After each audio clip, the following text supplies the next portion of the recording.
Twist ചെയ്ത് വരുന്ന dendrobium വെറൈറ്റിയാണ് നമ്മളുടെ ജാക്കോൺസേർട്ട് റെഡും അതുപോലെ തന്നെ സീസർ ബ്ലൂവും. ഇത് രണ്ടും നമുക്ക് സാധാരണ ഫ്ലവേഴ്സിൽ നിന്ന് വ്യത്യസ്തമായിട്ട് ഇതിൻ്റെ പെറ്റൽസിന് കണ്ടോ ഒരു ഇങ്ങനെ ട്വിസ്റ്റഡ് ആയിട്ടാണ് വരുന്നത്. അത് ഭയങ്കര ഒരു ആൻറ്റിലോപ്പ് ട്വിസ്റ്റ് അല്ല, നോർമലി ഉള്ളൊരു ട്വിസ്റ്റാണ്. ഈ ഒരു വെറൈറ്റിയുടെ പ്രത്യേകത ഭയങ്കര ലെങ്തി ആയിട്ടുള്ള ഫ്ലവേഴ്സ് ഉണ്ടാവും എന്നുള്ളതാണ് ഈ ഒരു വെറൈറ്റിയുടെ പ്രത്യേകത. അപ്പോൾ ഇതൊക്കെ ഫസ്റ്റ് ഫ്ലവേഴ്സാണ്. നമ്മൾ പ്ലാന്റ് ചെയ്ത് ഒരു 1-2 മന്ത് ഒക്കെ കഴിയുമ്പോഴത്തേക്കും നല്ല ലെങ്തി ആയിട്ട് ഈ പ്ലാന്റിങ്ങിന് ഫ്ലവേഴ്സ് ഇങ്ങനെ ഹാങ് ചെയ്ത് കിടക്കും.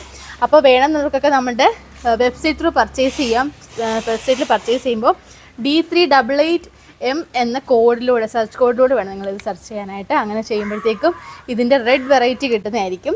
അതുപോലെ ഇതിൻ്റെ ബ്ലൂ ഷെയ്ഡ് വേണമെന്നുണ്ടെങ്കിൽ D428M എന്നുള്ള സെർച്ച് കോഡിൽ നിങ്ങൾ സെർച്ച് ചെയ്താൽ ഈ ഒരു വെറൈറ്റി നിങ്ങൾക്ക് കിട്ടുന്നതായിരിക്കും. ഇനി വെബ്സൈറ്റിൽ പർച്ചേസ് ചെയ്യാൻ അറിയത്തില്ല എന്ന് വെച്ചിട്ട് വിഷമിക്കേണ്ട, നമ്മളെ വാട്സപ്പിൽ കോൺടാക്ട്